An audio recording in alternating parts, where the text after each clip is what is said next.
आज हम चर्चा करेंगे एक ऐसे विषय पर जिसके विषय में बहुत सारे लोग परेशान हैं। बार बार सर्दी होना, जुकाम होना, लगातार छींके आना और लगातार इलाज के बावजूद भी ठीक नहीं हो पाना। दवाई लेने के दौरान अवश्य आराम रहता है लोगों को, लेकिन जैसे ही दवाई बंद की फिर वही स्थिति हो जाती है दोबारा से। यह एक ऐसी समस्या है जिससे युवा वर्ग, स्पेशली 40 साल तक के लोग बहुत ज़्यादा जूझ रहे हैं, बहुत परेशान हो रहे हैं इससे। मैं आपको बताना चाहूँगा आगे बढ़ने से पहले, कोई 1998 की बात है। मेरे पास में एक बच्ची को लाया गया था, 18 साल के आसपास की थी उस समय वो। मैं रतलाम मध्य प्रदेश में रहा करता था उस ज़माने में। तो उस समय उस बच्ची को पूरा इलाज करा लिया उन्होंने, बहुत सारे हॉस्पिटल्स में दिखा लिया, लेकिन उसकी जुकाम ठीक नहीं होती थी। तो उस बच्ची का मैंने ट्रीटमेंट किया और काफ़ी मैंने ट्रीटमेंट किया, लेकिन कोई असर नहीं हो रहा था। उसके बाद में मैंने अपने सीनियर्स के अध्ययन पढ़े इस विषय में, कुछ से कंसल्ट किया और अंत में ये पाया कि उस बच्ची की इम्यूनिटी पावर, यानी रोगों से लड़ने की जो ताकत थी, वो इतनी कमज़ोर हो चुकी थी कि दवाइयाँ उसको काम ही नहीं कर रही थी। और दवाइयाँ काम नहीं कर रही थी इसलिए वो ठीक नहीं हो रही थी। तो नॉर्मली हम गलती क्या करते हैं कि हम खुद भी यही चाहते हैं कि हमारी जुकाम ठीक हो जाए, सर्दी ठीक हो जाए, छींके आना ठीक हो जाए। जब इन्हीं की हमें दवाइयाँ मिलती हैं, जब तक दवाइयाँ लेते हैं ये ठीक होती रहती हैं। हकीकत में ये लक्षण हैं बीमारी के, बीमारी नहीं है, और इसीलिए हम ठीक नहीं हो पाते हैं। जो पेड़ कमज़ोर हो गया अंदर से, उसके पत्तों को हम पानी में डाले जब तक रखेंगे तब तक हमें लगेगा वो पत्ते हरे हैं, लेकिन जब तक हम उसको जड़ को पानी नहीं देंगे तब तक नहीं लगता वो पेड़ पूरी तरह से हरा हो पाएगा। तो एक मैंने अध्ययन भी पढ़ा है, पूरा शोध पढ़ा है, जिसके मुताबिक इंडियन सब कॉन्टिनेंट में, यानी भारतीय उपमहाद्वीप के अंदर 35-40 साल तक की जो उम्र के लोग हैं, उनकी रोग प्रतिरोधक क्षमता इतनी कमज़ोर हो चुकी है, यानी रोगों से लड़ने की ताकत, कि उनको जरा सा मौसम बदलते ही, जरा सा कुछ भी खाने पीने में या सुबह शाम जरा सी लापरवाही में उनको छींकें आने लगती हैं, सर्दी हो जाती है, जुकाम हो जाती है। और कुछ बाद की स्थिति में जाकर के जब वो लगातार दवाइयाँ लेते हैं तो हमारे चिकित्सक उसको बता देते हैं कि आपको एलर्जी है, आप सर्दी में मत निकलें, सुबह मत निकलें, बाहर मत निकलें, धूल में मत निकलें, ये काम नहीं करें, वो काम नहीं करें। इस तरीके की सलाह मिलती है उनको। मुझे समझ में नहीं आता कि इस तरीके की सलाह लेने वाले लोग ये सवाल क्यों नहीं करते हैं कि हमारे माताजी, पिताजी या दूसरे हमारे साथी भी इसी तरीके के माहौल में रहते हैं, उनको ये प्रॉब्लम्स क्यों नहीं होती है, हमें ही क्यों हो रही है ये प्रॉब्लम। जब तक इस सवाल का जवाब नहीं पूछा जाएगा तब तक उत्तर नहीं मिलेगा। तो मैं आपको यहीं से शुरू करता हूं सबसे पहले कि बार बार सर्दी जुकाम, लगातार छींके आना, तो वैसे देखा जाए यदि तकनीकी तौर पे, तो वैज्ञानिकों का कहना है कि 200 से अधिक वायरस इसके लिए जिम्मेदार हैं। 200 वायरस इसको फैलाते हैं, किसको, सर्दी जुकाम और छींके आना। लेकिन फिर वही बात, कुछ लोगों का कहना है कुछ आनुवंशिक कारण भी इसके लिए जिम्मेदार होते हैं। लेकिन ये आनुवंशिक कारण तो 50 साल पहले भी थे, 100 साल पहले भी थे। वायरस तेजी से फैल रहे हैं, इसमें कोई दो राय नहीं है, लेकिन उनको इफेक्ट क्यों नहीं करते हैं जो आज 60 से ऊपर के हैं, 50 से ऊपर के हैं, जबकि देखा जाए तो वो वृद्धावस्था में पहुंच चुके हैं, उनकी शारीरिक क्षमताएं कमजोर हो चुकी हैं। तुलनात्मक रूप से यदि आज की पीढ़ी से तुलना की जाए तो बुजुर्ग लोगों की ये तकलीफें बहुत कम होती हैं, यानी 50 से ऊपर के जो लोग हैं उनको ये समस्या कम होती है। यद्यपि कुछ पेशेंट्स आते हैं इसी एज में, ये ज़्यादा क्यों दिखाई देती हैं, इसकी वजह है रोगों से लड़ने की ताकत कम हो जाना। और उस लोगों से लड़ने की ताकत क्यों कम हो गई, इस विषय पे हमें मेरे हिसाब से बताने की ज़रूरत नहीं है, लोग जानते हैं, लेकिन फिर भी चूंकि इस विषय पे हम आगे बढ़ें तो इसको समझने के लिए बहुत ज़रूरी है। हमारा खान पान, हमारा रहन सहन और खान पीने की जो दैनिक हमारे जीवन में भोजन है, उसके अंदर जिस तरीके के कीटनाशकों का प्रयोग किया जा रहा है, घर से बाहर निकलते हैं, वाहनों की संख्या बढ़ रही है, प्रदूषण बहुत ज़्यादा हो रहा है, तो इन सब चीज़ों के कारण हमारी रोगों से लड़ने की ताकत बहुत ज़्यादा कमज़ोर हो गई है। हमें न शुद्ध दूध मिलता है, न शुद्ध खाने के लिए कुछ घी मिलता है, न यहाँ तक कि जो आटा हम खाते हैं वो भी शुद्ध नहीं होता है। मुझे अभी एक दिन आंकड़ा पढ़ रहा था कि देश के अंदर जितने दूध की उत्पादन हो रहा है उससे 4 गुने दूध की सप्लाई हो रही है देश के अंदर। तो वो दूध आ कहाँ से रहा है, वो दूध किस तरीके से बन रहा है, ये एक समझने वाला सवाल है, जिससे आप इस बात का अंदाजा लगा सकते हैं कि आप क्या खा रहे हैं और क्या पी रहे हैं। ये चीज़ें ऐसी हैं जो आपके नियंत्रण से बाहर हैं, ये नियंत्रण से बाहर हैं, लेकिन नियंत्रण से बाहर हैं, फिर भी हमें सावधानी तो करनी पड़ेगी। आप रोड पे चलते हैं, आपको नियम के मुताबिक लेफ्ट साइड में चलना चाहिए, आप लेफ्ट साइड में चलते हैं, लेकिन बहुत सारे लोग आपके सामने से यानी रॉन्ग साइड से आ रहे होते हैं। क्या आप उनसे बचाव करने के लिए अतिरिक्त सतर्कता नहीं बरतते? बिल्कुल बरतते हैं, नहीं तो रोज टक्करें लगेंगी, रोज दुर्घटनाएं होंगी। तो जिस तरीके की हम बिल्कुल सही तरीके से जीवन जीते हुए लेफ्ट साइड में चलते हुए रॉन्ग साइड आने वालों से सतर्कता बरतते हैं, उसी तरीके से हमें दैनिक जीवन के अंदर, खान पान के अंदर भी सतर्कता बरतना बहुत जरूरी है। उसके बिना काम नहीं चलने वाला है। अब आप देखेंगे कि कुछ लोग जो है गर्मी के प्रदेशों से, जैसे राजस्थान के या मध्य प्रदेश के रहने वाले लोग जब उन क्षेत्रों में जाते हैं, स्पेशली सर्दी और ठंड वाले जो एरिया होते हैं, तो उनको वहाँ पर स्वास्थ्य खराब हो जाता है, जुकामें आने लगती हैं, सर्दी लगती है, छींकें लगती हैं, और रुकता ही नहीं है उनकी स्थिति, पानी नाक से टपकने लगता है। जबकि उनमें से बहुत सारे लोग ऐसे होते हैं जो गर्म प्रदेशों के होते हैं, उनके साथ ही काम कर रहे होते हैं, उनको कोई तकलीफ नहीं होती है। तो क्यों नहीं होती है? क्योंकि उनकी रोगों से लड़ने की ताकत उनकी तुलना में जिनको तकलीफें हुई हैं मजबूत होती है। इसी प्रकार से सर्द प्रदेशों के, ठंडे प्रदेशों के लोग जब राजस्थान के जैसलमेर, बाड़मेर में काम करने आते हैं तो उनको बीमारियां हो जाती हैं, लेकिन उन्हीं क्षेत्र के लोगों के दूसरे जो उनके साथी होते हैं उनको किसी तरीके की कोई तकलीफ नहीं होती है। तो कहने का अर्थ यह है कि हर व्यक्ति की रोगों से लड़ने की जो ताकत है वो अलग अलग होती है। ये जिसको इम्यूनिटी पावर बोलते हैं, इसको हमें सबसे पहले ठीक करना होगा, समझना होगा। तो इसको जब तक हम नहीं समझेंगे तब तक किसी भी तरीके से हम इस चीज से ठीक नहीं हो सकते हैं। आप चाहे सिट्राजिन लें, चाहे कोई भी कितनी भी ताकत की दवाइयां लें, कुछ भी खा लें, तब तक काम नहीं चलने वाला है जब तक हम ये डिसाइड नहीं करते हैं कि हमारी रोगों से लड़ने की ताकत ठीक करनी है हम लोगों को।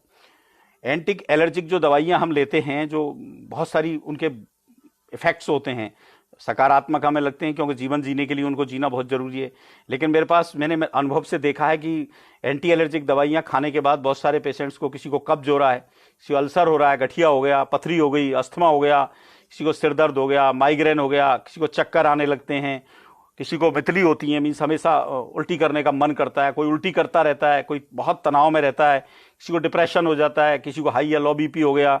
इन दवाइयों के कारण बहुत सारे लोग डायबिटिक हो गए हैं, महिलाओं को बच्चे पैदा नहीं होते हैं, पुरुषों को इरेक्टाइल डिस्फंक्शन, यानी उनका जीवन बिल्कुल निराश में हो गया है, महिलाओं को दूसरे तीसरे महीने में बच्चा खराब हो जाता है, झुंझलाहट, टेंशन, भ्रम, नींद नहीं आती है, भूलने की बीमारी होती है, अल्जाइमर्स। ये सब चीजें जो आप दवाइयां खा रहे हैं उनके साइड इफेक्ट्स हैं, और इनके लिए फिर दवाइयां शुरू हो जाती हैं।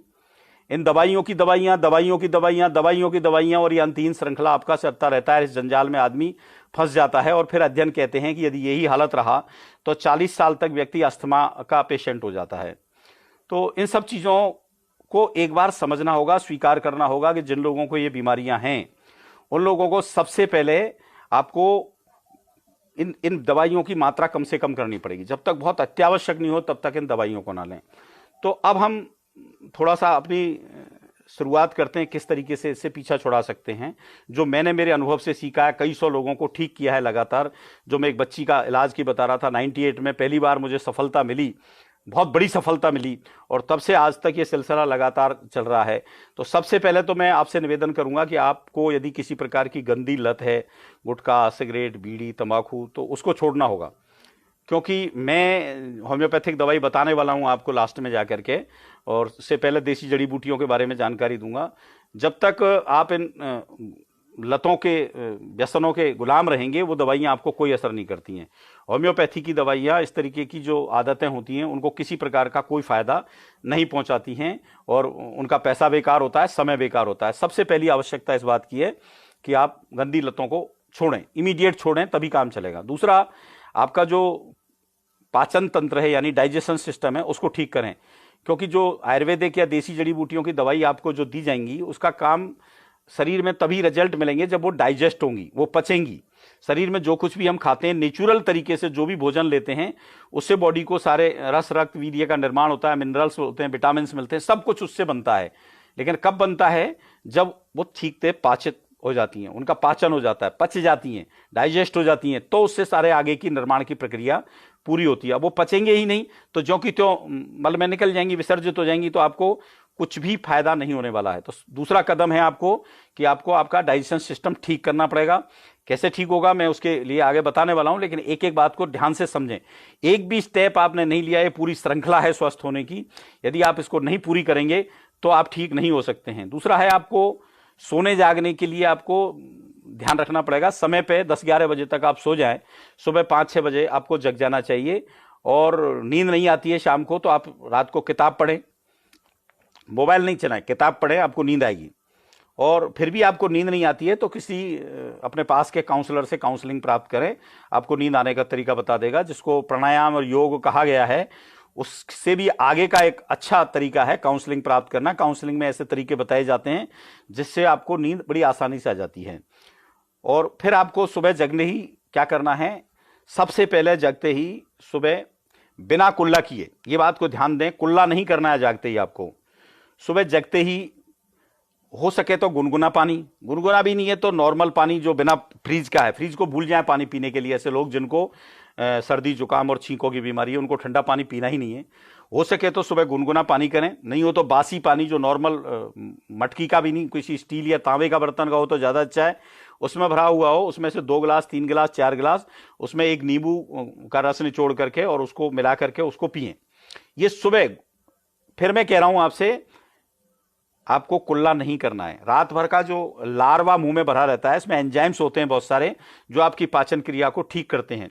अतः जो पानी सुबह आपको पीना है वो बासी मुंह पीना है, कुल्ला किए बिना पीना है, और हो सके तो गुनगुना पानी पीता है। इससे आपकी रोगों से लड़ने की ताकत बहुत तेज गति से बढ़ती है। आपको आश्चर्य होगा, ये बिना दवा का काम है, एकमात्र इससे काम नहीं चलेगा, लेकिन ये भी एक स्टेज है आगे बढ़ने के लिए। उसके बाद आपको क्या करना है, गिलोय और त्रिफला ऑर्गेनिक, जब भी मैं किसी औषधि का नाम लूं तो कृपा करके उसको ध्यान रखें कि वो शुद्ध होनी चाहिए, ऑर्गेनिक होनी चाहिए, तो ही वो आपको काम करेगी, नहीं तो कोई काम आने वाली नहीं है। तो 2 से 3 ग्राम पाउडर गिलोय और त्रिफला, इन दोनों का मिला हुआ, उसको जो है वो बहुत काम की चीज है। ये आप उसी गुनगुने पानी से फक्की ले लें। यदि आपको इसको लेने से मल पतना आने लगता है तो आप मात्रा कम कर सकते हैं, और यदि नॉर्मल है तो इसकी मात्रा 2 से 5 ग्राम के हिसाब से इसको ऊपर बढ़ा सकते हैं। और इसके बावजूद ही आपको सूट करती है तो प्रति सप्ताह 1 ग्राम इसको बढ़ाते रहें। ये डेली आप रूटीन करें, इससे आपकी रोगों से लड़ने की ताकत बढ़ेगी, साथ में आपका डाइजेशन सिस्टम बहुत अच्छा हो जाएगा। एक एक स्टेप को आपको करना पड़ेगा, तभी आगे जो मैं दवाई बताने वाला हूं वो कोई काम आने वाली है, नहीं तो कोई भी दवा कोई काम नहीं करेगी आपको। खाली पेट चाय, दूध, दही, इस तरीके की जी बीमारियां जिन लोगों को हैं उनको ये मान के चलें और बीमारी को बढ़ाने में काम करती हैं। इसलिए खाली पेट दूध नहीं लें, चाय नहीं लें, दही नहीं लें, इनका सेवन बिल्कुल बंद कर दें यदि आपको स्वस्थ होना है तो।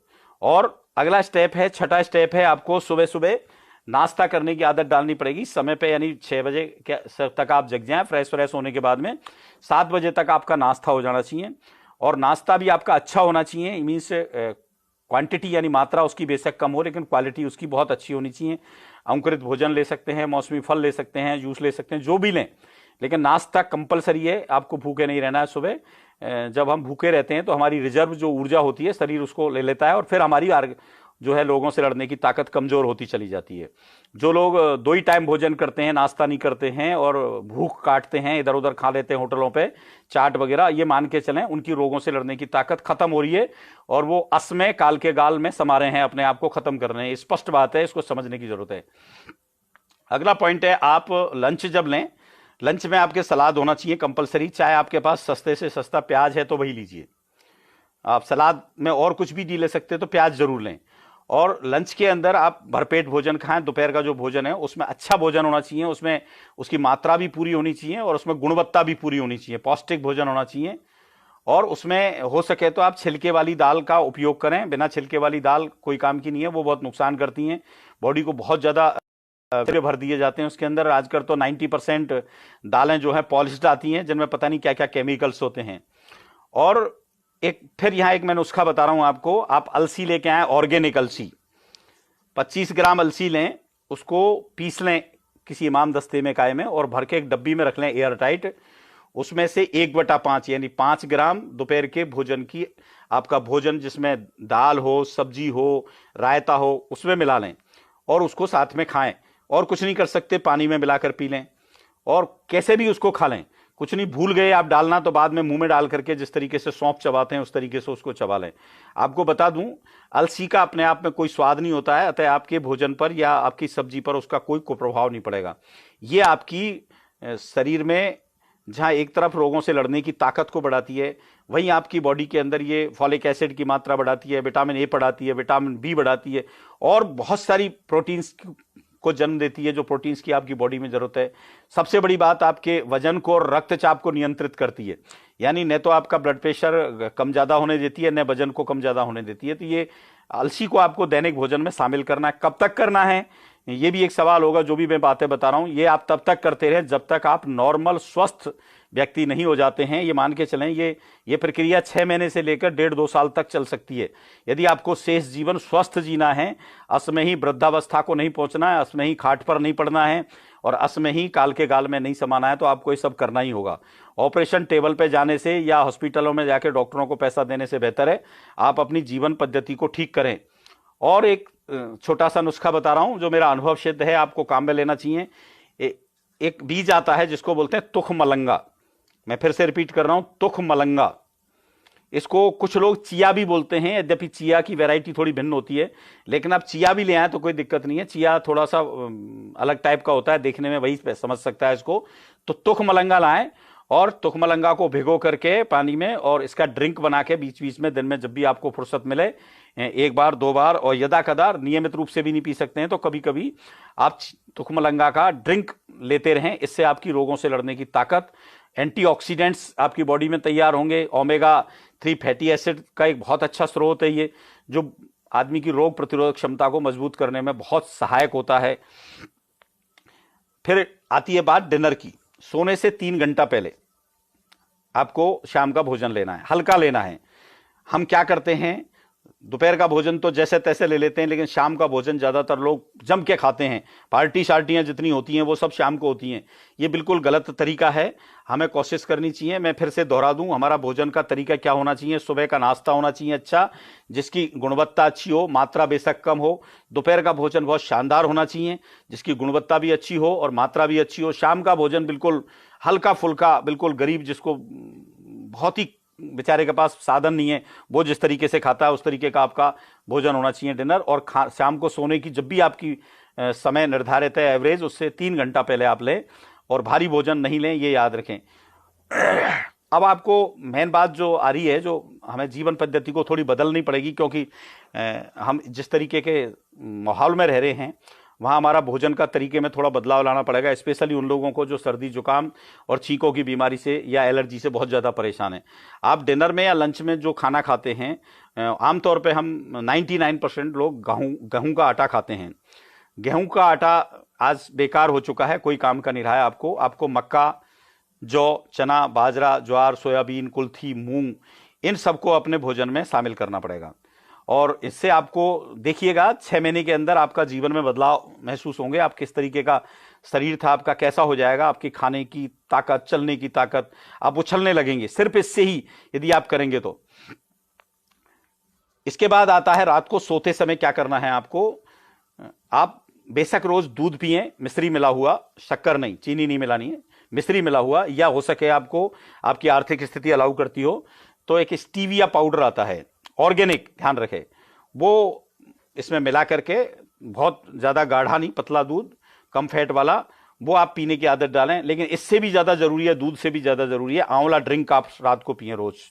शुद्ध ताज़ा ऑर्गेनिक आंवले के 2 से 5 ग्राम पाउडर को आप 1 कप गुनगुने पानी में मिला करके, और उसमें आधा नींबू यानी कि करीब 20 से 30 बूंद नींबू की निचोड़ें और सोते समय इसको पी जाएं। अब कुछ लोगों के दिमाग में आएगा सवाल कि साहब दूध और आंवला ड्रिंक दोनों पीने हैं तो क्या करें।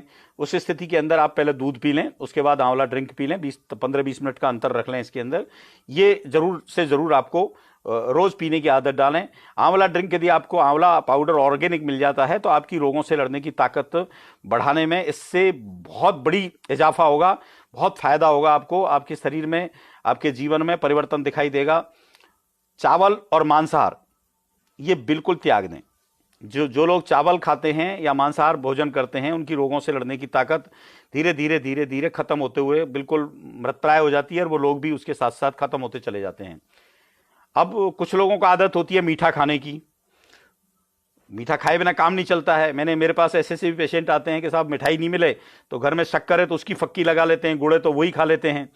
तो ऐसे लोगों को इस आदत को कम करना है, लेकिन कम कैसे करना है, होम्योपैथी की इसके लिए दवाइयाँ आती हैं, किसी होम्योपैथ से संपर्क करें। क्योंकि एक एक विषय पे यदि मैं ज़्यादा बोलूँगा तो बहुत बड़ा हो जाएगा। सिर्फ मैं यही कहूँगा कि उस आदत को आप त्यागने की कोशिश करें, और बड़ी आसानी से।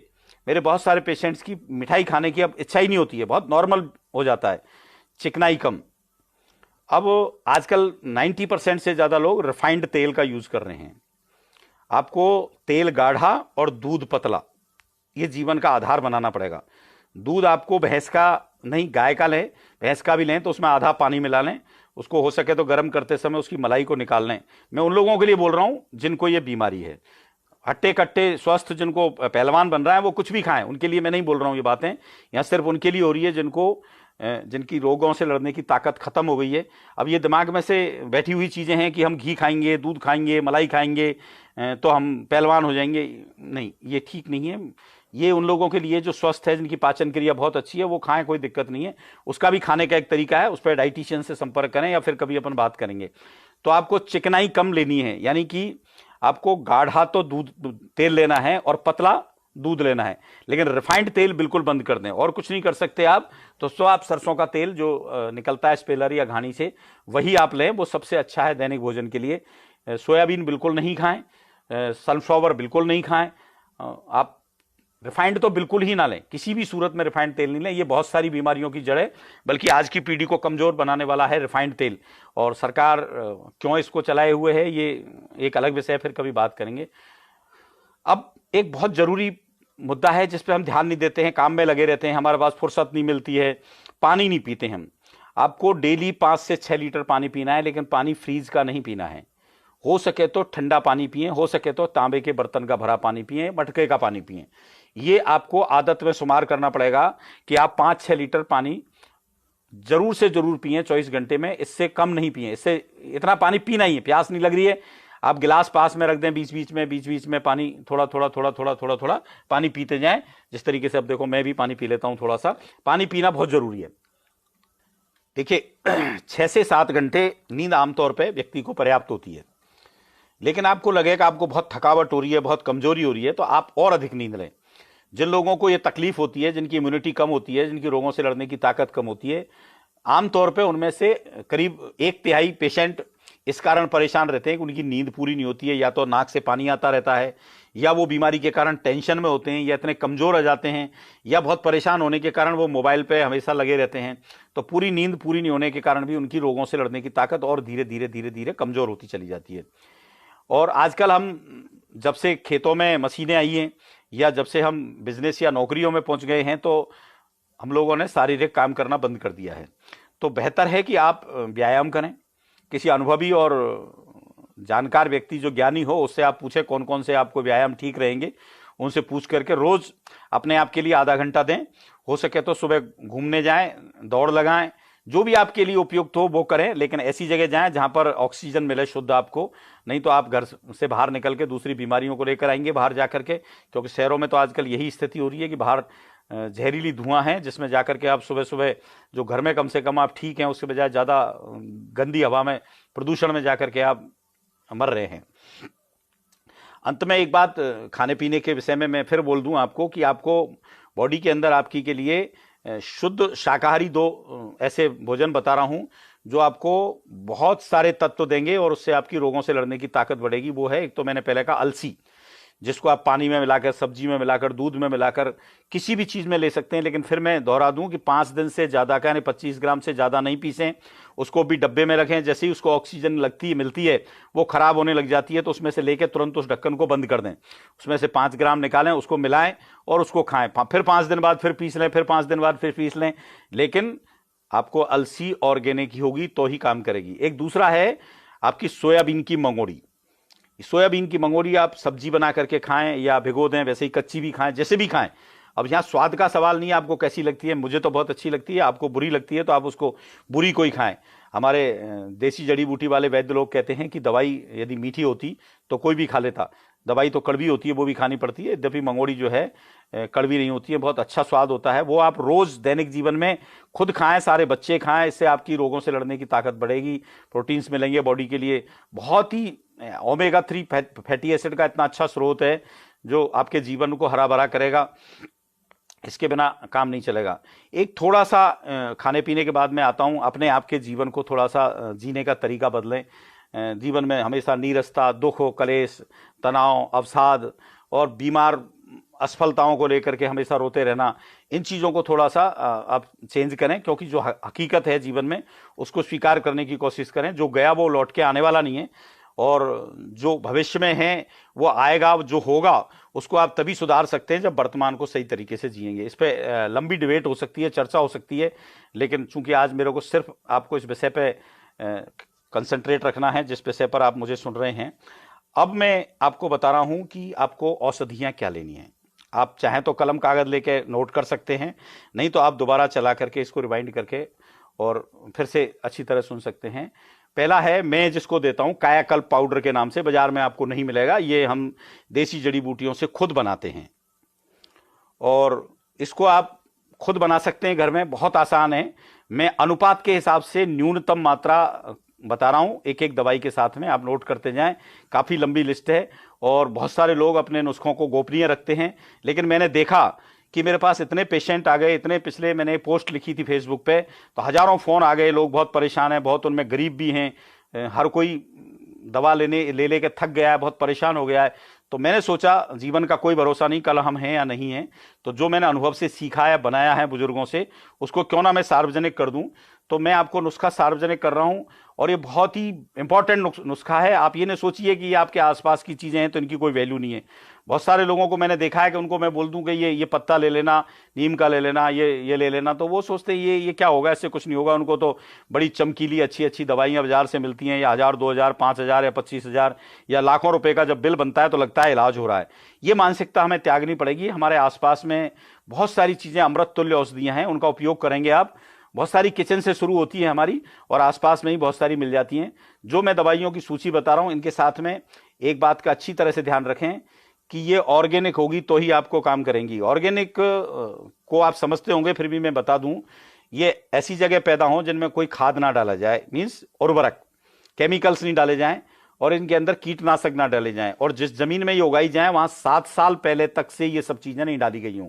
ऐसा नहीं है कल तक तो हम उसमें खाद और उर्वरक और कीटनाशक डाल रहे थे, आज हम पैदा करना शुरू कर दें तो ये उर्वरक हो जाए, नहीं होती हैं।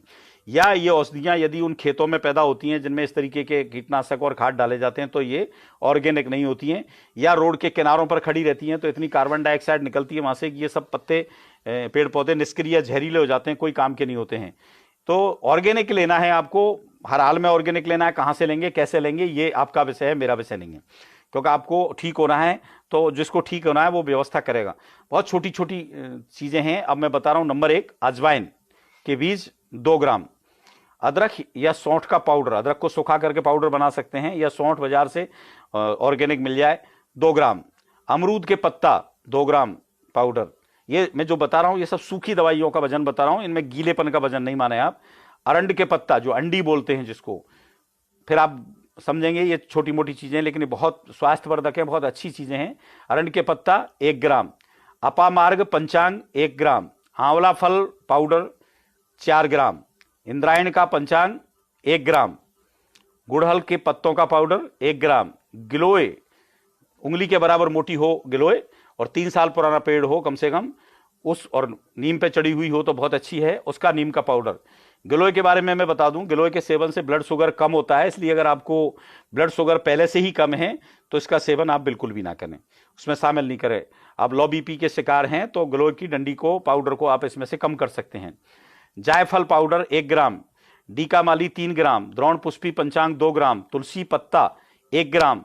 अब तुलसी 5-7 प्रकार की होती हैं, यदि आपको काली तुलसी के पत्ता मिल सकें तो वो सर्वोत्तम होंगे। पपीता पत्ता 2 ग्राम, पालक पत्ता 1 ग्राम, पुनर्नवा पंचांग 2 ग्राम। पुनर्नवा के बारे में फिर मैं बता दूं, किडनी को पुनर्जीवित देने के लिए पुनर्नवा अकेली बहुत ताकत रखती है इसके अंदर। तो यदि पेशेंट को किडनी की प्रॉब्लम हो, कोई तरीके की किडनी में प्रॉब्लम्स हो रही हो, तो जो मात्रा मैंने पुनर्नवा की 2 ग्राम बताई है, इसको बढ़ा करके दुगनी या तिगनी की जा सकती है, 4 या 6 ग्राम कर सकते हैं आप, किडनी संबंधी समस्या हो तो। जिन लोगों को, मेरे पेशेंट्स को कोई किडनी की प्रॉब्लम होती है तो जो दवाई मैं देता हूं उनको इसमें पुनर्नवा की मात्रा एक्स्ट्रा बढ़ा देता हूं। तो ये मैं विशेष रूप से आपको ध्यान दे रहा हूं। पुनर्नवा जो है, पुनर्नवा जीवन को नया कर देती है वापस। ये बहुत बड़ी औषधि है जो आपके आसपास में बिखरी हुई पड़ी है। बथुआ, बथुआ में आपको अमेरिकन बथुआ लेना है जो 12 मास रहता है लगभग आपके पास में।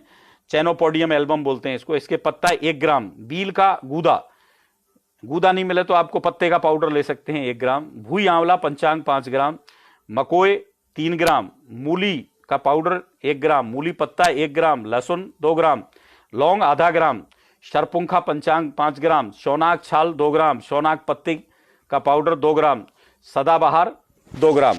सदाबहार जो आपके आसपास फूल लगे रहते हैं उसी को सदाबहार बोलते हैं। सफेद रंग के फूलों वाला पेड़ मिले तो ज्यादा काम का होता है। एक ध्यान रहे, सदाबहार इसमें मिली होने के कारण इस दवाई को कभी भी खाली पेट नहीं लें गलती से, इसको हमेशा भरे पेट में ही लें, नहीं तो आपको उल्टियां होने लगेंगी और आप बहुत परेशान हो जाएंगे। सुहागा फूला 1 ग्राम, ये ध्यान रहे सुहागा इसमें लेना है। और जिन लोगों को दही केला चावल खाने की आदत है, वैसे मैंने मना किया आपको दही नहीं खाना, चावल नहीं खाना जब तक इलाज लेना है, तो इसका सेवन करना आपके लिए स्वास्थ्यवर्धक होने के बजाय नुकसानदायक हो जाएगा, इसलिए इसमें सुहागे का मिश्रण है। और जिनको नहीं रहा जाता है दही केला चावल के बिना, वो सुहागा इसमें नहीं मिलाएं। और नहीं मिलाने का अर्थ होगा कि औषधि का फार्मूला अधूरा रहेगा और उतना लाभ नहीं होगा। इसके अलावा हरसिंगार के पत्ता 1 ग्राम, छोटी हरड़ और बड़ी हरड़ 1-1 ग्राम, बहेड़ा 2 ग्राम। ये 33 मेडिसिन्स मीन्स औषधियां हो गई, जंगली जड़ी बूटियां हो गई। अब इनका कुल वजन जितना होता है उस कुल वजन का 20% काला नमक मिलाना है और 20% सेंधा नमक मिलाना है। ये हो गई 35 औषधियां। इनका सबको कूट पीस करके कपड़ छन करके अच्छी तरह से पाउडर बना लें, बारीक पाउडर बिल्कुल। और कांच की बोतल जिसको बिल्कुल दोपहरी में सुखा करके सूखी बना लें या प्लास्टिक की थैली में पैक करके और रख लें। अब आपको किस तरीके से सेवन करना है ये ध्यान रखें। शाम को आपको 5 ग्राम पाउडर को रोजाना शाम को भिगो देना है। कितने पानी में? 400 मिलीलीटर पानी में 5 ग्राम पाउडर को, जो मैंने बताया 35 औषधियों से बना हुआ है, ये आपकी रोगों से लड़ने की ताकत को कितनी बढ़ा देगा। कायाकल्प नाम से हम बताते हैं इसको, लेकिन ये आपके पाचन क्रिया और सब चीजों को ठीक करेगा। आश्चर्यजनक फल देगा आपको। जैसे ही 4 महीने आप इसका उपयोग कर लेंगे आपको लगेगा आपके जीवन में बहुत बड़े बदलाव हो रहे हैं। 5 ग्राम पाउडर को शाम को 400 मिलीलीटर पानी में भिगो दें। सुबह इसे धीमी आंच पर पकाएं जब तक 100 मिलीलीटर यानी 1/4 पानी शेष ना रह जाए, और फिर इसको कपड़े से या छन्नी से छान लें। छानने के बाद इसमें आधा नींबू निचोड़ें। छानने के बाद, गर्म करते समय नहीं निचोड़ना है। और सुबह नाश्ते के बाद, फिर से ध्यान दें, नाश्ते के बाद, चूंकि इसमें सदाबहार है, यदि नाश्ते से पहले लेंगे तो आपको उल्टियां होंगी और आपका खाया पिया सब बाहर आ जाएगा। तो सुबह नाश्ते के बाद रोजाना इसको किस तरीके से पीना है? चाय की तरह सिप सिप करके थोड़ा थोड़ा थोड़ा थोड़ा पिए। आपको स्वाद अच्छा नहीं लगे और आप डायबिटिक पेशेंट नहीं हैं तो इसमें आप देसी गुड़ मिला सकते हैं। गुड़ नहीं मिले तो आप मिश्री मिला सकते हैं। मिश्री वो नहीं जो कटी हुई छोटे छोटे टुकड़े मिलते हैं, मिश्री वो जो धागे वाली, जो धागे लटके रहते हैं उसके अंदर, फड़ी की मिश्री भी बोलते हैं कुछ जगह पे। ये एक पहला फार्मूला हुआ जो कायाकल्प पाउडर के नाम से है, जो रोगों से लड़ने की ताकत को बहुत तेजी से बढ़ाता है, बहुत ही तेजी से बढ़ाता है। इसके परिणाम बहुत अच्छे हैं। अब इसके बाद मैं दूसरा फार्मूला आपको सार्वजनिक कर रहा हूं। मैं उम्मीद कर रहा हूं कि आपने ये नोट कर लिया होगा, ध्यान से सुन लिया होगा, और नहीं सुना हो, नहीं नोट किया हो तो आप दोबारा से इस वीडियो को चला करके इस लाइव को आप सुन सकते हैं। हम दूसरा पाउडर देते हैं, एक immunity and stamina booster powder. इसको कम से कम 6 महीना यूज करना है आपको। उसके बाद दूसरे, वो पहला वाला है, उसके साथ साथ ही इसको चलने देना है। इसमें केवल 8 औषधियां हैं, 8 जड़ी बूटियां हैं, बहुत महत्वपूर्ण, थोड़ी सी महंगी आती हैं। तो आपको दूसरा मैं बता रहा हूं, इम्यूनिटी एंड स्टेमिना बूस्टर। इसके अंदर हम 50 नंबर AC50 के नाम से मैं इसको पेशेंट्स को देता हूं। इसमें एक है सालब मिश्री 50 ग्राम, अश्वगंधा 50 ग्राम, शतावरी 50 ग्राम, सफेद मूसली 50 ग्राम, गोखरू बड़े वाले इनके बीज 50 ग्राम, बबूल जो देसी बबूल होता है उसकी फलियां 50 ग्राम, कोंच के बीज शोधित किए हुए 50 ग्राम, और इसमें आप वही धागा वाली मिश्री 300 ग्राम। और इस सब का कुल वजन लगभग 700 ग्राम के आसपास हो जाएगा। इसको कोट पीस करके छान करके तैयार कर रहे हैं, और इसके बाद में इसमें लगभग 600 ग्राम वजन शेष रहेगा। सब कुछ करने के बाद थोड़ा सा कचरा निकल जाएगा। इसमें सुबह के नाश्ते से 30 मिनट पहले, सुबह के नाश्ते से 30 मिनट पहले और शाम को डिनर के 30 मिनट पहले इस पाउडर में से 10-10 ग्राम पाउडर को दूध के साथ, कभी दूध नहीं मिले तो सादा पानी के साथ इसको फक्की लेना है, या दूध में मिलाकर पी सकते हो, आपको अदरवाइज ना लगे तो, मीन्स उसको पीने में कोई दिक्कत नहीं हो तो। इस प्रकार प्रतिदिन इस पाउडर को 20 ग्राम के हिसाब से, ये जो फार्मूला बताया ये 1 महीने का है, इसको 6 महीने लेना है। और इसको लेने के बाद में आपको खुद को महसूस होगा, इसमें ऑर्गेनिक जो है अश्वगंधा है, शतावरी है, सफेद मूसली है, गोखरू है, बबूल की फली है, कोंच के बारे में जो बहुत इंपॉर्टेंट है वो शोधित किया हुआ होना चाहिए, बिना शोधित आपको उल्टा नुकसान कर जाएगा। बाजार में जो मिलते हैं उनमें 90% शोधित किए हुए नहीं होते हैं, आपको खुद को करना पड़ेगा। शोधित करने की प्रक्रिया कभी फिर से मैं डाल दूंगा आपको, थोड़ा सा बता दूंगा आपको संक्षेप में। कोंच आप बाजार से लाएं, उसको दूध में उबालें, पहले पानी में डाल दें 24 घंटे के लिए। 24 घंटे में पानी में उबालने के बाद में फिर उस पानी को फेंक दें, फिर उसको दूध में उबालें। दूध में से उबालने के बाद में जब वो फूल जाए पूरी तरह से, उस दूध को फेंक दें। उसके बाद पानी से धो लें, धोने के बाद उसको उसी समय अच्छे से उसको पीस लें। पीसने के बाद सुखा दें, सुखाने के बाद में फिर उसको पाउडर बना लें। ये एक सरल प्रक्रिया बता रहा हूँ, जो शास्त्रोक्त प्रक्रिया जो वैदाचार्यों ने बताई है उसमें थोड़ा सा शॉर्टकट कर दिया है मैंने, तो आपको ये समझ में आ गया होगा। ये इस तरीके से लेना है। अब एक और नुस्खा आपका रह गया है जो इम्यूनिटी बूस्टर के नाम से है, यानी आपकी रोगों से लड़ने की ताकत को बहुत तेजी देता है, ताकत देता है बढ़ाने में, बहुत प्रक्रिया को बढ़ाता है, किस तरीके से जल्दी आप अपनी इम्यूनिटी को बढ़ा सकते हैं। इसमें भी बहुत साधारण सी 14-15 दवाइयां हैं, इनको सभी को समान मात्रा में लेना है। मैं नाम बता रहा हूं आपको, इनको अलग अलग तरीके से अनुपात नहीं बताया गया है। 14 जो दवाइयां हैं उनको एक जैसी लेना है और 15 में अलग तरीके से लेना है, मैं आपको बता देता हूं। अजवाइन के बीज, अदरक, अमरूद पत्ता, अश्वगंधा जड़, आंवला फल, गिलोय डंडी, दालचीनी, नीम पत्ता, पालक या बथुआ, दोनों में से एक ले सकते हैं। पुनर्नवा पंचांग, बील का गूदा, हल्दी पक्की वाली, कच्ची भी आती है बाजार में, सदाबहार पंचांग, हरसिंगार के पत्ता। ये एक, इसमें थोड़ा सा प्रक्रिया बनाने में थोड़ी सी मेहनत लगेगी, लेकिन इनके बिना काम नहीं चलने वाला है। 1 से 14 तक जो दवाइयां मैंने बताई हैं सारी की सारी, इनको पीस कर कपड़ छन करके पाउडर बना लें। अब आगे की प्रक्रिया आ रही है कि आंवला के रस की 2 भावनाएं, भावना देना बहुत सारे लोग नहीं समझते हैं क्या होता है। एक डॉक्टर साहब पूछ रहे थे एक दिन की भावना एलोपैथी वाले क्या होती है। इनको सारे पाउडर को आपको आंवले के रस में भिगो देना है। भिगोने के बाद आपको इसको सुखाना है। फिर सुखाने के बाद में पूरी तरह सूख जाए जब, फिर एक बार फिर से आंवले के पाउडर, आंवले का जो रस है, रस आंवला फिर वही ऑर्गेनिक, सब औषधि ऑर्गेनिक होनी चाहिए। फिर इसको सुखा लेना है। फिर सुखाने के बाद जब ये पाउडर अच्छा सा तैयार हो जाए तो इन सभी दवाइयों का जो कुल वजन बैठता है टोटल, उतनी आपको इसमें मिश्री मिलानी है धागे वाली, और मिलाकर इसको पाउडर बनाना है। बनाने के बाद 5 ग्राम पाउडर को रोजाना दोपहर के भोजन के बाद पानी के साथ फंकी लेना है। खाली पेट किसी भी हालत में नहीं लेना है, ध्यान रखें। ये 3 वो औषधियां हैं जो आपकी रोगों से लड़ने की ताकत को इतनी बढ़ा देंगी कि आपकी बीमारियां आपसे दूर भागने लगेंगी, आपको मीन्स होने नहीं लगेंगी, समस्याएं होंगी नहीं। जैसे ही मौसम बदलेगा उस मौसम का आपके ऊपर असर नहीं होगा। अब लेकिन एक बहुत महत्वपूर्ण चीज जो लास्ट है, अंतिम बात है, बिना होम्योपैथी की दवाई के आपको रिलीफ नहीं मिलेगा। मेरा अनुभव, होम्योपैथी की दवाइयां आपको लक्षणों के मुताबिक ही उपयोग कराई जाती हैं। मैंने कुछ 1 दर्जन के आसपास औषधियों को लक्षणों के मुताबिक यहाँ आपको बताने के लिए लिस्ट तैयार की है और उनका संक्षेप सार बताऊंगा। लेकिन फिर से मैं बता दूं, होम्योपैथिक दवाइयाँ उन लोगों को कोई फायदा नहीं करती हैं जो गुटखा, तंबाकू, धूम्रपान, शराब आदि का सेवन करते हैं, तीखे, खुशबू, बदबू वाले खाद्य पेय द्रव्यों का उपयोग करते हैं, जो बैठ करके सुबह 2 घंटा अगरबत्ती लगाकर पूजा करते हैं, या जो क्रीम पाउडर या बहुत सारे जो भी खुशबू वाले द्रव्य होते हैं उनका उपयोग करते हैं, उनको ये दवाइयाँ कोई काम नहीं करती हैं। उनके मुंह में सफाई रहनी चाहिए, तभी ये दवाइयाँ आपको काम करेंगी, अन्यथा कोई काम नहीं करने वाली हैं। इसलिए ये दवाइयों को लेने से पहले आप अच्छी तरह समझें, टंग क्लीनर से रोज मुंह साफ करना है आपको। और होम्योपैथी में दवाइयों के बारे में मैं कई बार कहता हूं कि हम रोग का इलाज नहीं, रोगी का इलाज करते हैं। रोगी के सभी प्रकार के सिम्टम्स को हम लेते हैं, उसके मुताबिक लेते हैं। अब मोटी मोटी चीजें मैं बता रहा हूं आपको, चूंकि काफी लंबा वीडियो हो जाएगा, लोगों को रिवाइंड करने में दिक्कत आएगी, लेकिन ये बीमारी का उपचार बताना भी जरूरी है।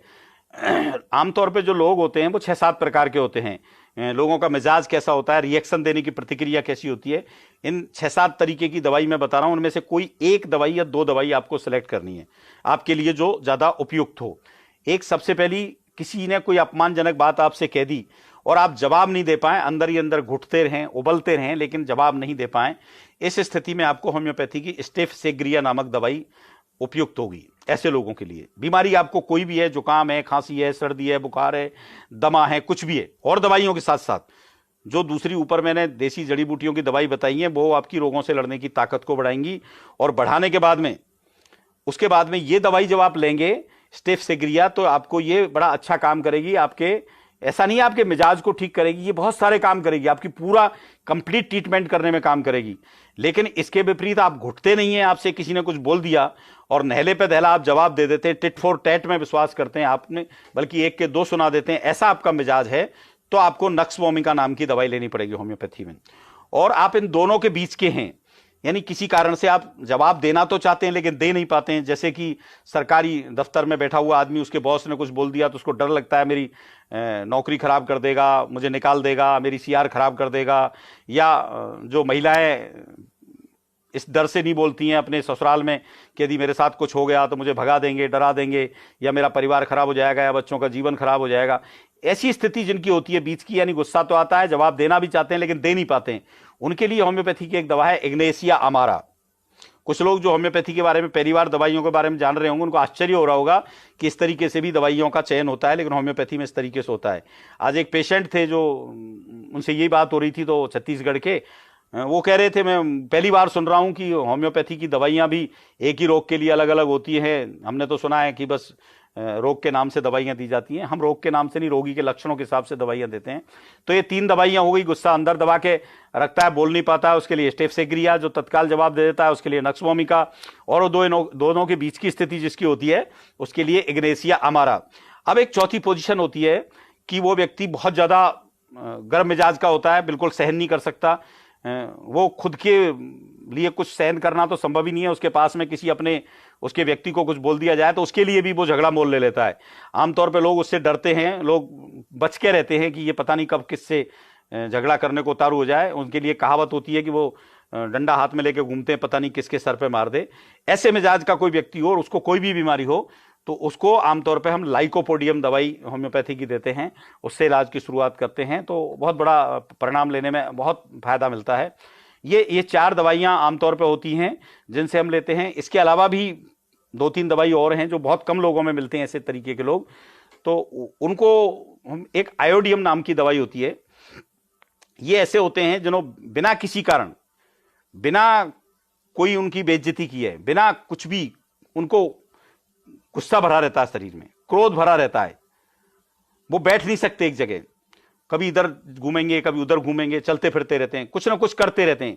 उनके जीवन में शांत बैठना ही नहीं, हिंसात्मक विचारधारा रहती है हमेशा, और क्रोध से उबलते रहते हैं, और वो कल के बारे में नहीं सोचते हैं क्या होने वाला है, बस वर्तमान में जीते हैं, लेकिन वर्तमान को भी सुरक्षित नहीं रखते हैं, और कभी भी किसकी मारपीट कर दें कोई पता नहीं, यहां तक कि वो हत्या कर दें किसी की, मतलब इतने उग्र होते हैं, उन पर कंट्रोल नहीं होता है, और खुद की भी आत्महत्या कर सकते हैं, पागलपन सा सवार रहता है उनके ऊपर। ऐसे मिजाज के लोग होते हैं, वो यदि उनका समय पर उपचार नहीं किया जाए तो बहुत जल्दी वो पागल खाने की तरफ जाते हैं। यदि उनको आयोडियम नाम की दवाई दी जाए तो उनकी सभी तकलीफों में आराम होगा, यहां तक कि उनके मिजाज में भी बहुत बड़ा परिवर्तन आएगा। एक होती है नेट्रम सल्फ्यूरिकम, छठी नाम की दवाई। ये स्वभाव से संबंधित 5-7 दवाइयां मैं बता रहा हूं आपको। इसमें रोकने में, उसमें पहले वाले में था आदमी गुस्से में रहता है, इसमें क्या सोचने समझने की शक्ति नहीं रहती है व्यक्ति के अंदर। वो किसी की, मतलब किसी से बोलना या किसी की सुनना पसंद नहीं करता है, उसकी स्थिति ये होती है। इतना उदास रहता है, इतना चिड़चिड़ा रहता है उसका मिजाज, मतलब उसको न तो किसी से बोलना चाहता है न किसी की सुनना चाहता है, यहां तक कि वो जीना नहीं चाहता है। वो अपने आप को नुकसान पहुंचा सकता है, किसी को नुकसान पहुंचा सकता है, और नुकसान पहुंचाने के लिए कुछ भी करता रहता है। यहां तक कि वो कहता है कि मैं अपने आप को मारने के लिए उतावला हूं, लेकिन अपने आप को कैसे रोक रहा हूं आत्महत्या करने से, ये मुझे आश्चर्य होता है। उसमें आत्महत्या करने की प्रवृत्ति होती है, लेकिन साथ साथ उसमें एक ऐसा नेचर भी होता है कि अपने आप को कंट्रोल करने की क्षमता होती है। ऐसे लोगों की मनोस्थिति होती है, उनमें नेट्रम सल्फ्यूरिकम नाम की दवाई हम देते हैं, और उससे उनको बड़ा अच्छे परिणाम आते हैं। और लास्ट में मैं हेपर सल्फ्यूरिकम कल्केरियम नाम की एक दवाई आती है, हेपरम सल्फ्यूरस और सल्फ्यूरिस कल्केरियम। बिना किसी वजह, तुच्छ सी वजह से, जरा सी किसी बात पे रोगी इतना क्रोधित हो जाता है कि मारने पीटने को उतारू हो जाता है, उसकी मनोदशा इस कदर, मतलब वो अनकंट्रोल रहता है। अकल्पनीय, अविश्वसनीय रूप से हिंसक हो जाता है। कोई सोच नहीं सकता कि इतनी सी बात पे वो व्यक्ति इतना हिंसक हो जाएगा, इतना हिंसापतार हो जाएगा, और वो किसी भी वस्तु या व्यक्ति को आग लगा देता है, उठा के फेंक देता है।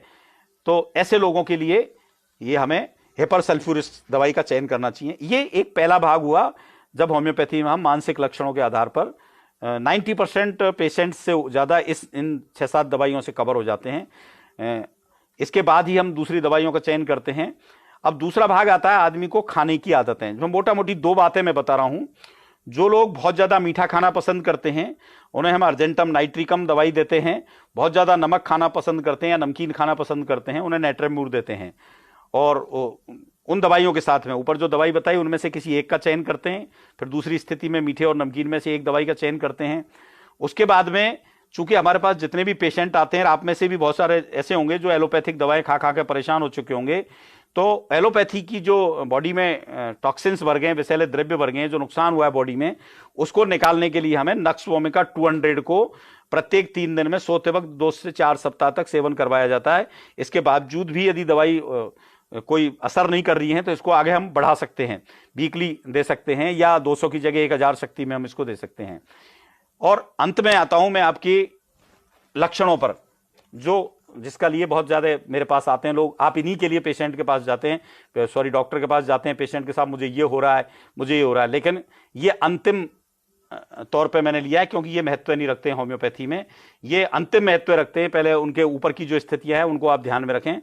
जैसे कि एक दवाई है आर्सेनिक एल्बम, बहुत सारे पेशेंट्स को काम आती है। इसमें होता क्या है, बार बार जुकाम होती है, सर्दी लगते ही लगातार छींकें आने लगती हैं, और ये टॉप ग्रेड मेडिसिन मानी जाती है होम्योपैथी की। इसके लक्षण मैं आपको बता देता हूं। जिन लोगों में जलन पाई जाती है सब चीज के अंदर, सब जगह जलन होती है, आंख, नाक, कान, पेशाब, जहां कहीं भी कुछ निकलता है बॉडी में से, कोई स्त्राव निकलता है, वहां पर म्यूकस निकलता है, वहां पर बहुत ज्यादा जलन होती है। आंसू निकलते हैं तो उनमें जलन होगी, नाक से पानी निकलता है तो उसमें जलन होगी, और नाक का पानी जहां पर भी लग जाता है, आंख के आंसू जहां पर भी लग जाते हैं, वहां पर चमड़ी छिल जाती है या लाल हो जाती है या चिटक जाती है, चरमराहट होने लगती है, इस तरीके की जलन पाई जाती है। लेकिन आश्चर्यजनक रूप से इस औषधि में होता है कि जलन होने के बावजूद भी व्यक्ति को जलन या गर्मी से ही आराम मिलता है।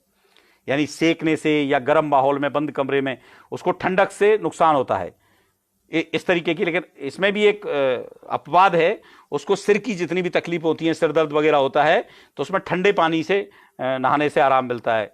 और ऐसे रोगियों को आमतौर पे दोपहर बाद या रात्रि में उनकी तकलीफें बहुत ज़्यादा बढ़ जाती हैं, और ऐसे रोगी को पिंडलियों में दर्द रहता है।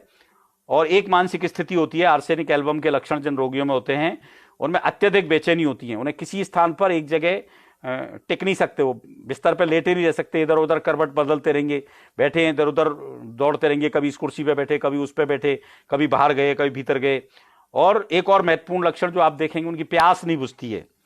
पानी पीने की बार बार इच्छा होती है, लेकिन थोड़ा सा पानी पीते हैं, भरपेट पानी नहीं पीते हैं, थोड़ा 2 घूंट पी लिया, पानी पीते रहते हैं। और ये आर्सेनिक एल्बम के रोगी की स्थिति होती है। उपरोक्त दवाइयों के साथ साथ उनके मिजाज को मिला करके, और जो मैंने देसी जड़ी बूटी के नुस्खे बताए उनके साथ में, यदि उनको आर्सेनिक एल्बम का सेवन करवाया जाए, यदि उनकी बीमारी बहुत ज़्यादा पुरानी है तो 200 शक्ति में, और यदि तात्कालिक है तो 30 शक्ति के अंदर उनको दी जा सकती है। दूसरी एक दवाई होती है होम्योपैथी की, इस तरीके की तकलीफों में हजारों रोगियों को ठीक करने वाली दोनों दवाइयाँ, हजारों, लाखों, करोड़ों लोगों को इनसे राहत हो चुकी है जीवन में, पूरे विश्व में इनका नाम है आर्सेनिक आयोडेटम, पहले थी आर्सेनिक एल्बम।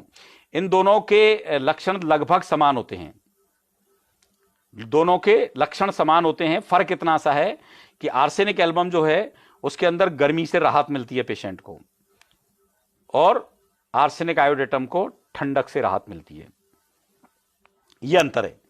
जिनको आर्सेनिक एल्बम में भी उसके सिर में ठंडक से आराम मिलता है, लेकिन आर्सेनिक आयोडेटम के लक्षण जिसमें मिलते हैं पेशेंट को, उसको पूरी बॉडी के अंदर जब जलन होती है, जो भी सारे लक्षण जो ऊपर मैंने बताए, उन सारे लक्षणों के साथ उनको सर्दी, जुकाम या छींकें आती हों और उनको ठंडक से आराम मिले, तो उनको दवाई दी जाती है आर्सेनिक आयोडेटम।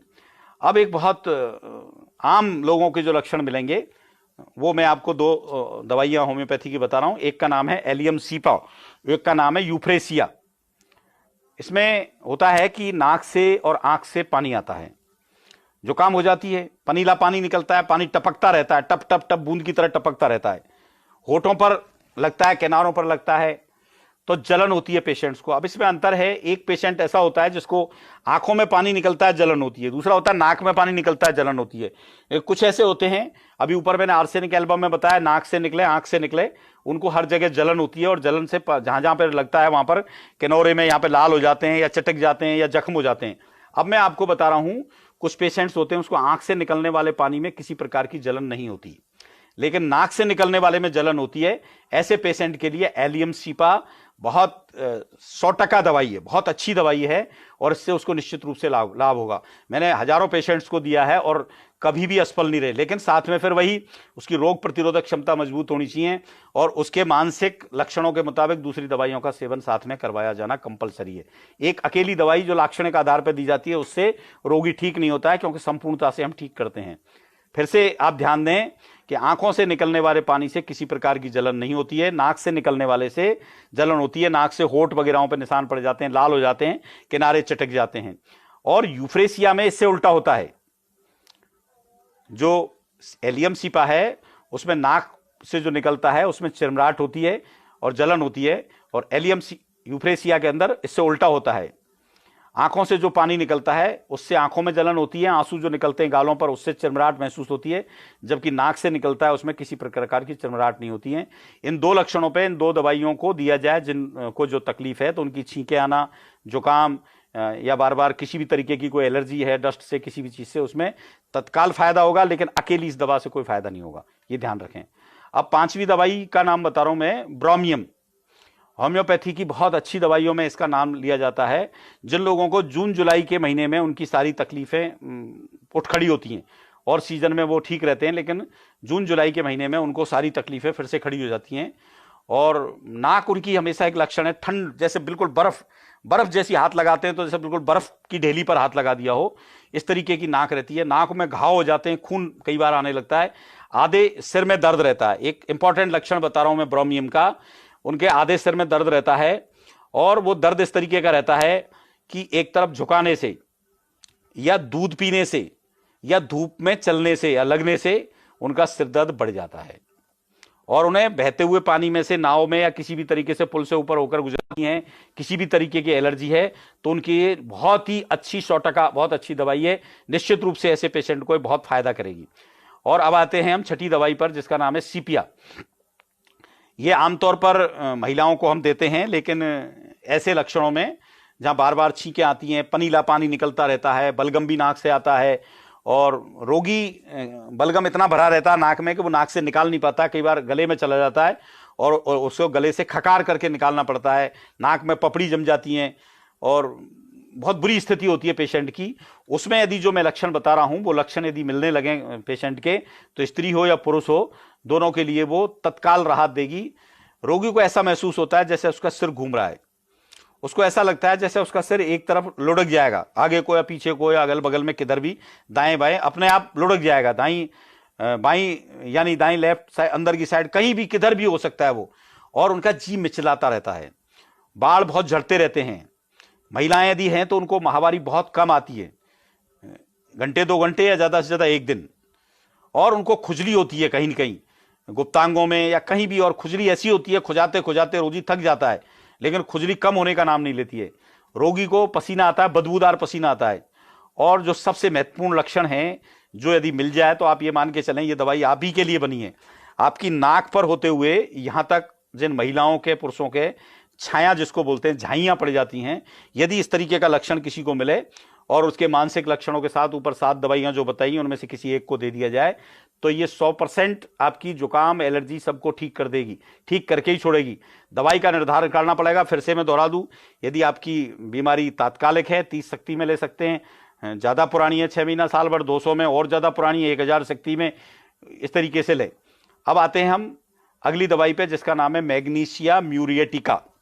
मैग्नीशिया म्यूरिएटिका ये दवाई भी बहुत काम की है। बहुत सारे पेशेंट आए मेरे पास में, वो कहते हैं साहब हम साउथ के अंदर जहाँ समुद्र का एरिया है वहाँ जाते हैं तो हमारी सारी बीमारियाँ बढ़ जाती हैं, और हम सूखे एरिया में, गर्म प्रदेश में रहते हैं, एमपी, राजस्थान, गुजरात का, मध्य प्रदेश से सटा हुआ एरिया, या वो गुजरात के समुद्र के किनारे पे चले जाते हैं या बम्बई के आसपास रहने लगते हैं, तो उनकी तकलीफें सब बढ़ जाती हैं। तो इस मैग्नेशिया म्यूरेटिका का ये महत्वपूर्ण लक्षण है कि जिन लोगों को समुद्र की हवाओं की चपेट में आने से सर्दी जुकाम हो जाती है, एलर्जी हो जाती है, साथ साथ उनको लीवर संबंधी कोई प्रॉब्लम भी हो, यानी कब्जियत भी रहती हो, उन लोगों के लिए मैग्नेशिया म्यूरेटिका दवाई अमृत है। इससे अच्छी कोई दवाई नहीं है, लेकिन दूसरी दवाइयां साथ में आपको मानसिक लक्षणों के हिसाब से भी देनी होगी। इस प्रकार के रोगियों में एक विचित्र लक्षण पाया जाता है, अक्सर वो जीभ को काट लेते हैं अपनी को, और उनको कब्ज रहती है। यदि ये लक्षण आपको मिल गए, उनको कब्ज रहती है और मल सूख जाता है, कई बार मैंगनीयों जैसा निकलता है, ऐसे लोगों के लिए ये दवाई बहुत अच्छी है। लीवर संबंधी कोई प्रॉब्लम रहती है और समुद्री हवाओं में जाने से, समुद्री पानी से, या कई बार नमकीन पानी से, किसी खारे पानी में नहाने से भी उनकी तकलीफें बढ़ जाती हैं। ऐसे लोगों के लिए मैग्नेशिया म्यूरेटिका बहुत ही अमृत तुल्य दवाई है होम्योपैथी की। इससे ऐसे लोग ठीक होंगे ही होंगे, साथ में मानसिक लक्षणों के आधार पर दूसरी दवाई लें और रोग प्रतिरोधक क्षमता बढ़ाने वाली जड़ी बूटियों की दवाइयों का सेवन अवश्य करें, लगातार करें। और एक महत्वपूर्ण दवाई, इससे उल्टी स्थिति होती है।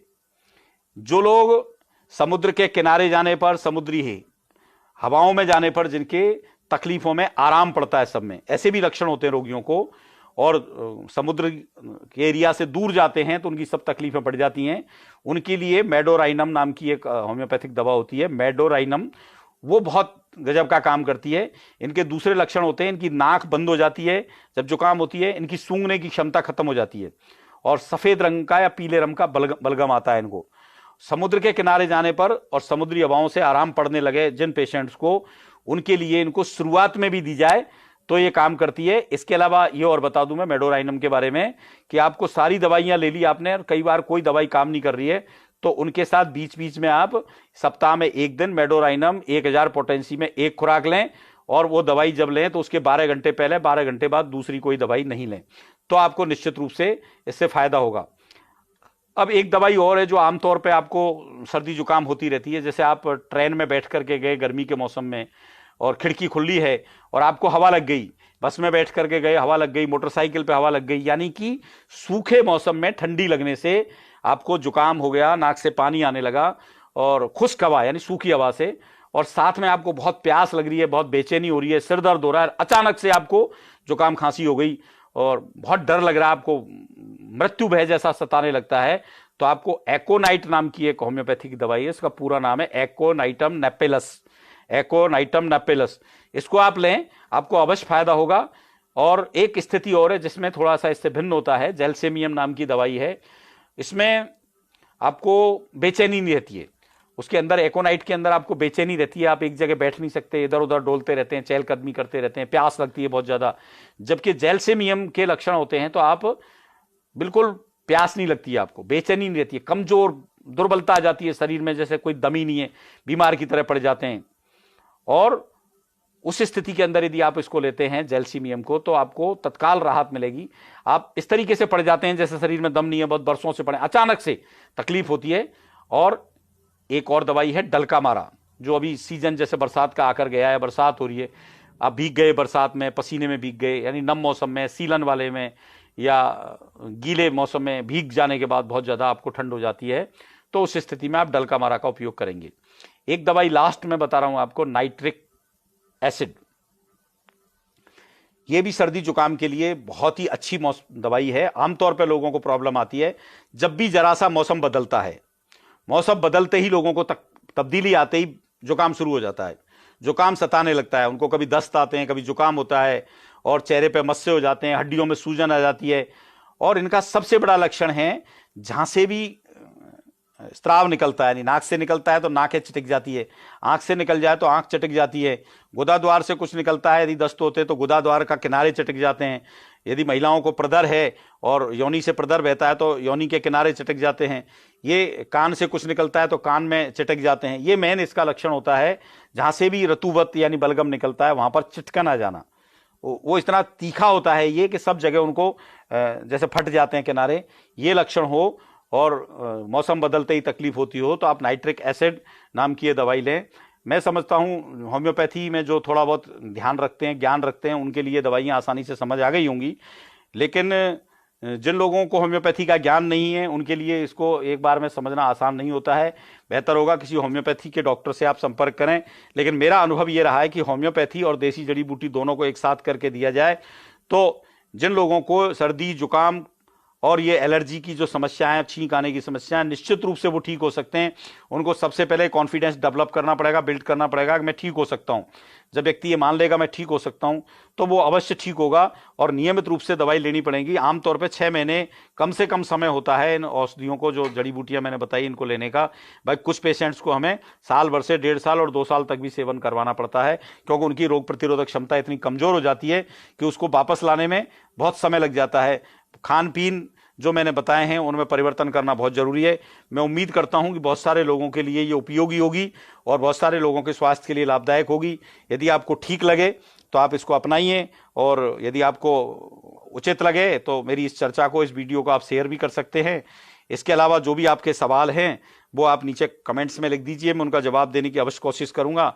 एक भाई MR मीना जी हैं कोडियाई, लिखते हैं सर बहुत दिनों से थोथी खांसी हो रही है। मैं हालांकि आज सवाल जवाब देने की स्थिति में नहीं हूँ, समय लंबा हो गया है। यदि आपको सूखी खांसी आती है तो होम्योपैथी की एक दवाई आती है ड्रोसेरा नाम की, आप उसको ले सकते हैं और 30 पोटेंसी में लें, एक दिन में 3 बार, आपको निश्चित रूप से लाभ होगा। आपने मुझे सुना और आपकी कोई काम की बात है तो ठीक है, नहीं है तो भूल जाए मैंने जो कुछ बताया उसको। बहुत बहुत धन्यवाद, जोहार, नमस्कार, प्रणाम। आपसे उम्मीद है फिर जब जल्दी मुलाकात होगी।